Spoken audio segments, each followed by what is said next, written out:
Hey there guys, welcome back. Today we are covering the Warlord Titan of the Adeptus Titanicus, the biggest model in Warhammer 40k.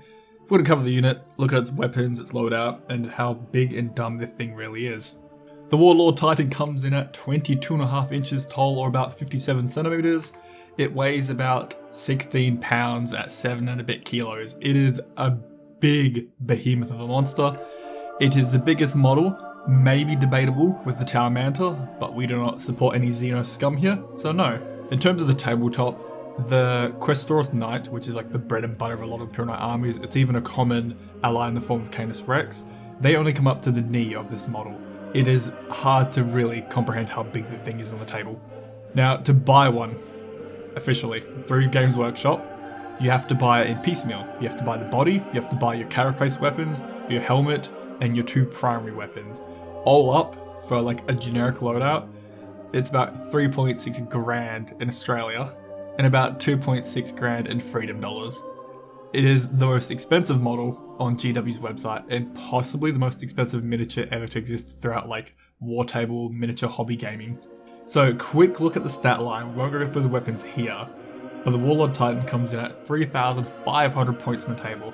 So he's not viable or usable in any normal game of 40k. You are playing Apocalypse with this guy. He only moves 10 inches, which is really slow for his size. T16, the strongest toughness in the game. You have a 2-up save, you have a 5-up invuln for ranged only, like Imperial Knights.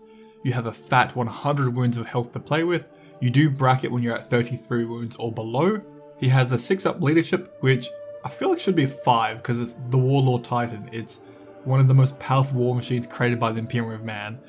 And it should probably have a leadership like an elite character or someone very loyal to the Emperor, so probably should be a 5-up. You also have OC 30, you are not going to lose any objective if you are touching it at 30 OC. And because of the size of this model, you very easily can tow onto 2 objectives at the same time. You have Deadly Demise 2d6 plus 6, it is a very big boom. If it goes off, a lot of things will die. You have Super Heavy Walker, so you can walk over models, you can walk through terrain, all that good stuff like Imperial Knights. Now you do have 2 rules down here, which they are not rules, they feel like a nerf to how bad they are. Striding Colossus, each time you target this model of the stratagem, you have to pay 4 times its initial cost, because the model is so big and you're trying to tame that machine spirit. But that means command reroll is 4 CP on this model. Now Adeptus Titanicus are like a supporting army. They do not have their own rules, they do not have their own, they have an index but don't have codex, they're not any flushed out rules here to work with. So you don't have army only stratagems to use, it's like a command point reroll, that's all you're going to use. Wrath of the Omnicide, in your shooting phase after smaller shot, select one enemy unit and it must take a battle shock test. Again, I feel like it should be everything that was shot must take a battle shock test, or maybe a massive aura if you're like within 12 inches or 24 inches, you have to take a battle shock every turn, because again, it's an imposing image of a Warlord Titan. Now in terms of his weapon configuration, you always have a pair of carapace mounted weapons, whether that be the launcher or the blaster. You have 2 primary weapons and you have several point defense weapons around the model, and you've of course got your melee profile in the form of feet. In terms of the primary weapons, the most powerful of them all is the Bellicosa Volcano Cannon. With blast, range is 120 inch range, number of shots is D3 plus 3, ballistic skill hitting on a 3, strength 32, AP 5, flat 18 damage. He is made to kill other Warlord Titans on a 2. You wound everything on the game in a 2.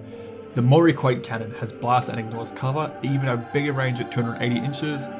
Way more shots at 3d6 with blast of course, which is great. Hitting on 3s again, strength 16, AP 4 and 6 damage.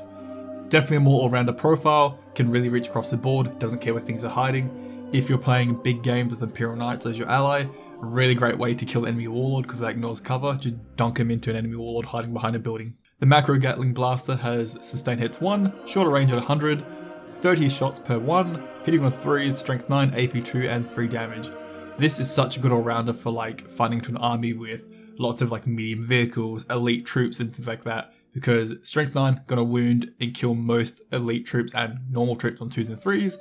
It's got enough shots that can even shoot into like light medium vehicles, and just through volley of shots you will get through there eventually. My personal favourite, looks great on the table, great to paint, is the Sun Fury Plasma Annihilator.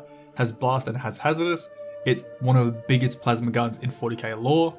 72 inch range, Number of shots is 2d6 plus 6, great with the blast of course. Hitting on 3s, strength 10, AP 3, damage 5.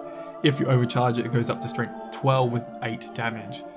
Really good at shooting into pretty much everything, especially with overcharge, which you do not care about hazardous, you have 100 wounds to play with. Now there is a melee profile with a Vulcan Mega Bolter strapped onto it, that's the Akrok Power Claw, so the gun profile is sustained hits 1 at 48 inch range, 20 shots, hitting on 3s, strength 6, AP 1, 2 damage, great killing Space Marines and other elites down from there.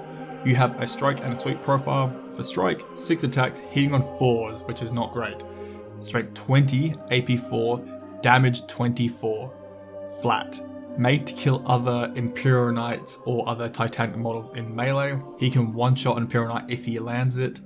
The sweep profile, 12 attacks, again hitting on 4, strength 12, AP 3, 8 damage, still pretty powerful, but you're still hitting a 4, which is not great. Now your defense weaponry, you have 2 las cannons and 2 maulers around the chassis of the model.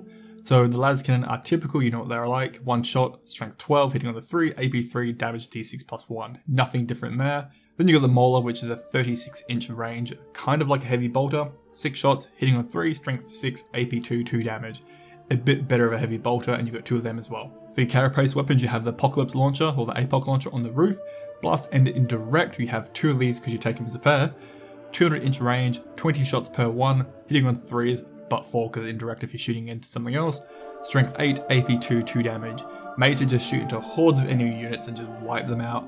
Again, volley of shots. If you combine them 40 shots into a hard target, you have enough shots getting through eventually to take down a bigger target. Then you've got the Laser Blaster with 72 inch range and blast, not as great range, 6 shots each, hitting on 3s, strength 16, AP 4, damages d6 plus 3.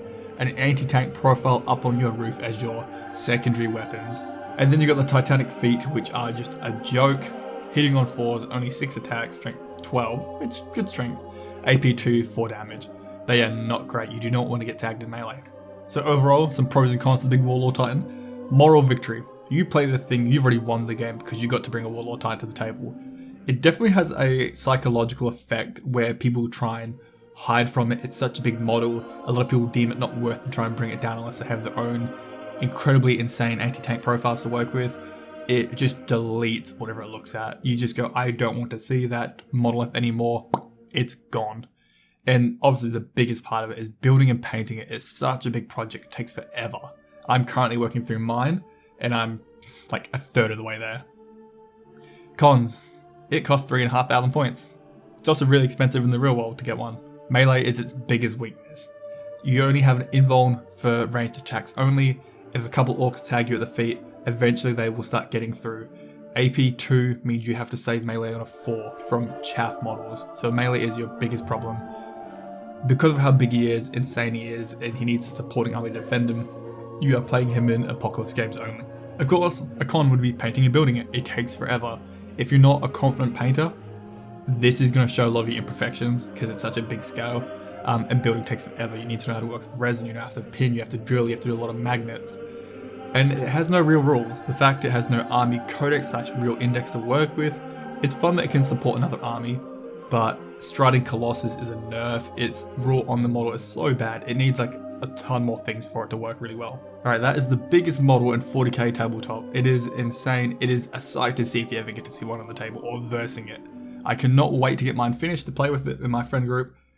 It is a very iconic model. It is insanely expensive. Probably, I don't know how they justify the price for it, but hey, it is what it is. People keep buying them, so they're going to keep making them.